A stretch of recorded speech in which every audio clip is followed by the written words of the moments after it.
Good morning, kids. It's Friday, March something. I'm just leaving the house kind of late. Didn't really sleep that well. I think I'm going to go to Taco Bell. Get some type of breakfast there. Today is kind of a busy day. It's Friday. Friday is my favorite day, and it has nothing to do with like it being the weekend. It's just I'm able to work all day, and it's amazing. Just be in my office all alone. It's one of the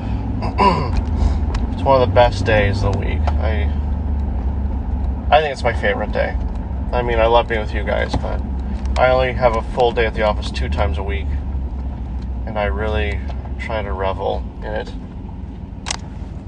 I will be, let's see what I'm doing today. I'm going to be trying to perfect notice on a couple cases. I'm not going to get too specific.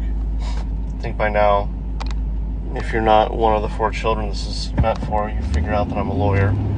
So I'm going to get notice done. I'm going to get some documents filed in the court. I have to e-file something too, I think, in San Diego. And, what else?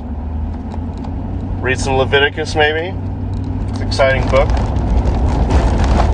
Growing up, I never really understood why we would have Leviticus, because, I was a child. But I've done a lot of reading lately, and I'm going to try and be more prepared when I read these, but Leviticus starts right after Exodus. They're still at Mount Sinai, camped out. They just built the tabernacle.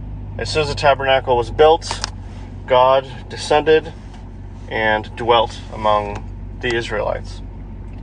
It's the only time God has dwelt among man since the Garden of Eden. So this is big stuff. A lot of the rules in Leviticus, if not all of them, are there to protect the Israelites because God is present. If you're not doing something right, you'll die. I would say a lot of the rules in Leviticus do not apply to today. A lot of times people will bring up wearing 2 different types of thread in your clothes, and whether or not you could sell a daughter for slavery or, be killed for working on the Sabbath. All these rules in Leviticus are there actually to protect the Israelites because God is dwelling among them, and you need to be holy. And you're going to hear holy a lot. Basically it means being set apart. And God has set the Israelites apart, and they must abide by certain strict rules or face some very serious consequences, as we're going to see. I'm working from memory here. Aaron, Moses' older brother, is the high priest. I'm pretty sure his sons are going to be killed in this book for violating some of these rules. And it's not just the Old Testament, guys, by the way. You violate a rule in the New Testament, you could die too. I remember our senior pastor now, his very, very first sermon was about Ananias and Sapphira, and how in the New Testament they lied about the money they donated, and they were struck down by God for lying. So, what else? Tonight we're actually going to have a double date with your Aunt Sarah and Brian. Should I be using these names? I don't want it to be too... Sarah and Brian's a pretty common name. Can't come back to us. About 4 minutes and I may edit it out. Let's see, what books one of the things I want you guys to know, not just the Bible, but about my life. I'm reading a book called The Last Stand. It's why men fight even when... let's see, I gotta figure out the byline, but it's called The Last Stand. It's about men in war who have fought when all hope is lost, when they fought against complete losing odds. They know they're going to die, but they still fight. Great book. And I also ordered a book called 15 Most Decisive Battles in World History. I'm going to read that sometime, not now. It's a reprint. I looked inside and it looks like someone Xeroxed the whole thing. Xerox is a fancy term for copying, by the way.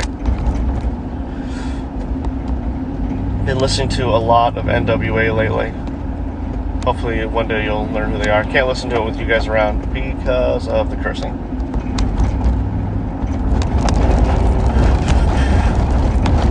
It's sad. My middle sister is moving away.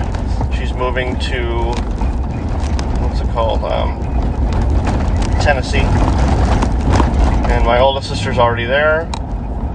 My youngest of my older sisters is in Southern California.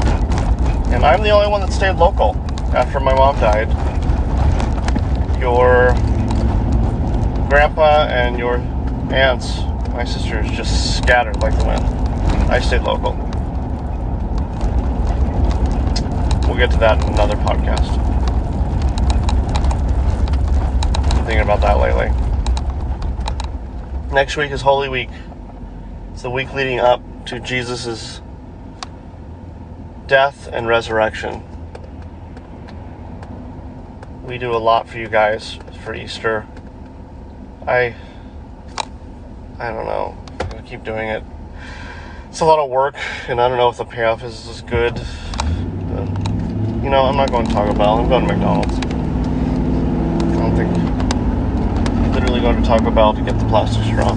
I live in a city that has outlawed plastic straws. The only restaurant that stands up to that stupid ordinance is Taco Bell.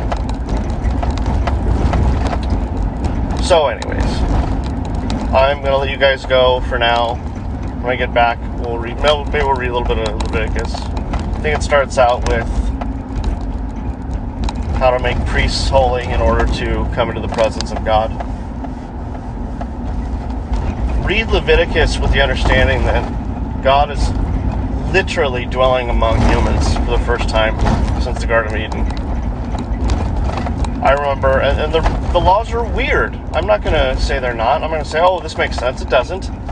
But one of my favorite pastors, his name is Francis Chan, he was once talking about gay marriage. And the Bible is extremely clear about homosexuality. I remember he said, you know, you have to obey God. And Francis Chan, he's Asian. And he said, if somewhere in the Bible it said no Asian man can get married, guess what? I'm not getting married. So, don't discount Leviticus as a book of outdated laws. Maybe it is, but it's so much more than that. It's historical, and it should be revered. Anyways, I'm gonna sign off for now. When I talk again, I'll be reading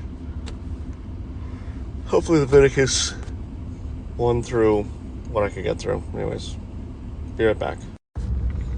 Okay, I'm back. Had a very uneventful morning. I did a little bit of work. I did a bunch of stuff that I knew I had to do. I have to do a couple big things when I get back to the office. I wore a collared shirt today because I thought I'd have to appear in court, but it's actually for this coming Monday, so I don't have to worry about that. So I'm just going to drive, I think, to a remote place, read some Leviticus, talk about it, and then be done with it for the day. Head back to the office, work a little bit, and then go out with your mom and your aunt and your aunt's boyfriend. I just went home real quick to change out of my collared shirt because even though the job that I do demands a suit, I actually don't like wearing suits. I usually wear a hooded sweatshirt. You guys know that. Part of me thinks that when you're in college, that's like the outfit you wear the rest of your life. That's kind of like where it's the limit of your fashion sense is whatever you wore in college, and I think it's pretty accurate.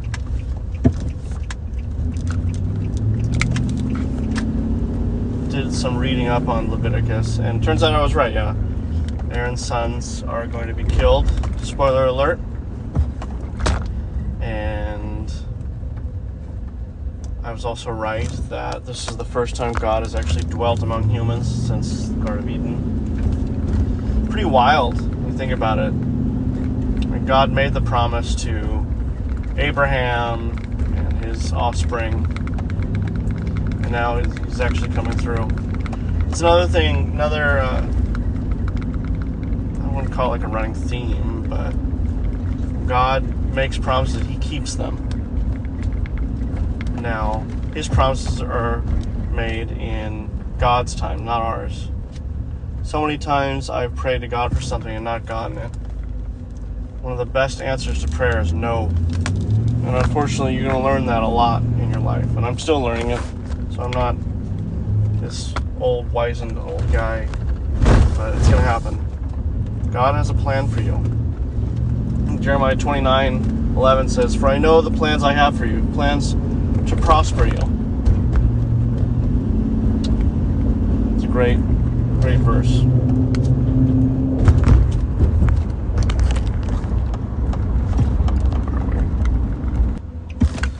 And as I'm heading to read Leviticus, I just got a text from a client that said, "On my way to your office." I never set an appointment with this guy, but he is so darn pushy. I just want to get him out of the way. So I'm headed back to the office, but it's okay. You know, Satan hates that you read the Bible. Satan also hates a good marriage. The foundation of society is marriage. And Satan hates it. He'll do everything he can to stop it. And I'm not going to be upset about this. I'll read it later. I'm excited about the new logo for this podcast. One of our friends designed it, and I love it. It's a princess and 3 knights. I don't want it to seem like my daughter is less than or weak or anything. I see her as a princess. I see my sons as knights. So don't think that I'm calling you weak. You're not. You're very strong. It's important that you have virtue and that you're virtuous. And so don't feel like I'm trying to dismiss you as, oh, you're just a princess. No, you're strong. You're a strong Christian woman. And I love you. Love you all. Put a pause to this. Next time you hear me, we're going to start a new chapter. All right. Leviticus chapter 1. Laws for burnt offerings. The Lord called Moses and spoke to him from the tent of meeting, saying, "Speak to the people of Israel and say to them, when any one of you brings an offering to the Lord, you shall bring your offering of livestock from the herd or from the flock. If his offering is a burnt offering from the herd, he shall offer a male without blemish.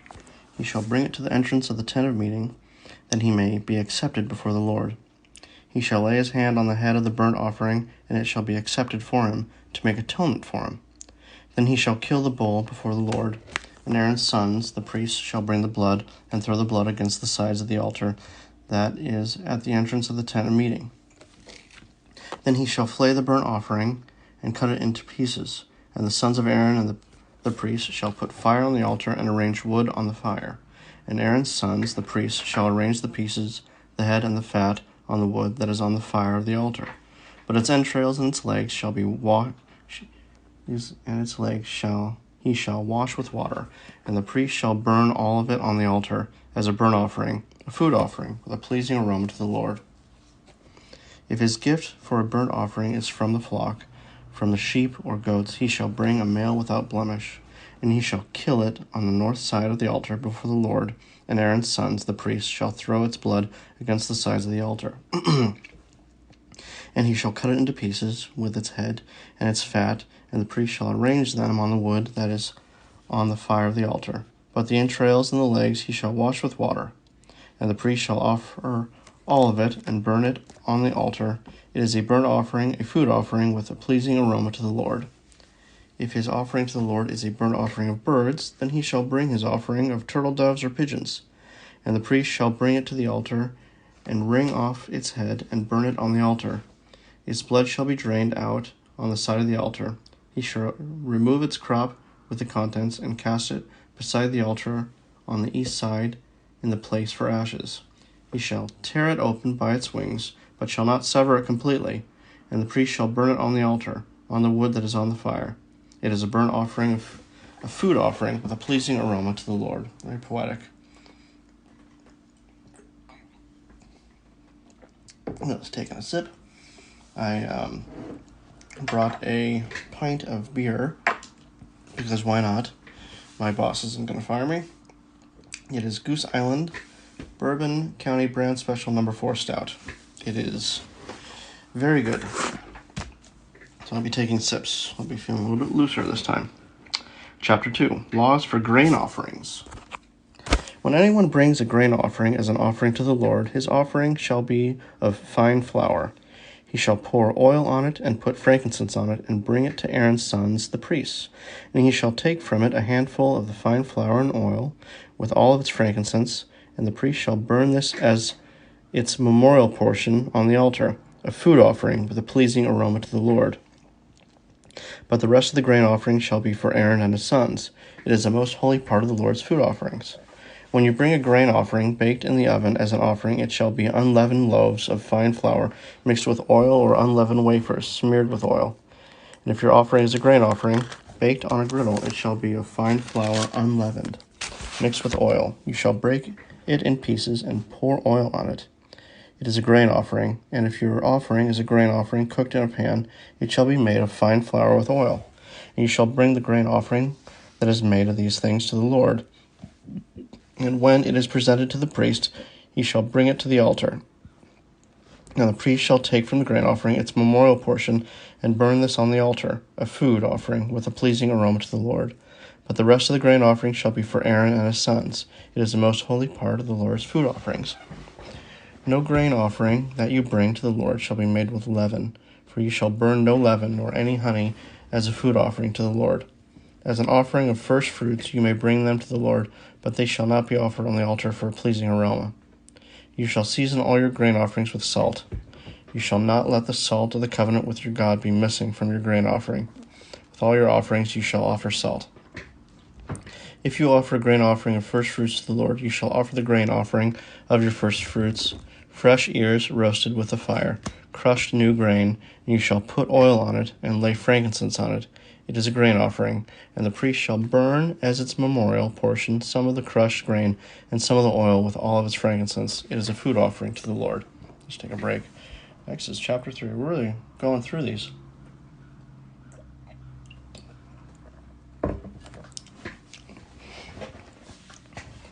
Chapter 3, Laws for Peace Offerings. If his offering is a sacrifice of peace offering, if he offers an animal from the herd, male or female, he shall offer it without blemish before the Lord.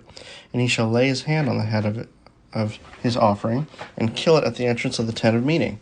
And Aaron's sons, the priests, shall throw the blood against the sides of the altar. And from the sacrifice of the peace offering, as a food offering to the Lord, he shall offer the fat covering the entrails and all the fat that is on the entrails, and the 2 kidneys with the fat that is on them at the loins, and the long lobe of the liver that he shall remove with the kidneys. Then Aaron's sons shall burn it on the altar, on top of the burnt offering, which is on the wood on the fire. It is a food offering with a pleasing aroma to the Lord. If his offering for a sacrifice of peace offering to the Lord is an animal from the flock, male or female, he shall offer it without blemish. If he offers a lamb for his offering, then he shall offer it before the Lord, lay his hand on the head of the offering, and kill it in front of the tent of meeting, and Aaron's sons shall throw its blood against the sides of the altar. Then from the sacrifice of the peace offering he shall offer as a food offering to the Lord its fat. He shall remove the whole fat tail, cut off close to the backbone, and the fat that covers the entrails, and all the fat that is on the entrails, and the 2 kidneys with the fat that is on them at the loins, and the long lobe of the liver that he shall remove with kidneys. And the priest shall burn it on the altars as a food offering to the Lord. If his offering is a goat, then he shall offer it before the Lord, and lay his hand on its head, and kill it in front of the tent of meeting. And the sons of Aaron shall throw its blood against the sides of the altar. Then he shall offer from it as its offering for a food offering to the Lord, the fat covering the entrails, and all the fat that is on the entrails, and the 2 kidneys with the fat that is on them at the loins, and the long lobe of the liver that he shall remove with the kidneys. And the priest shall burn them on the altar as a food offering with a pleasing aroma. All fat is the Lord's. It shall be a statute forever throughout your generations in your dwelling places, that you eat neither fat nor blood. That's chapter 3.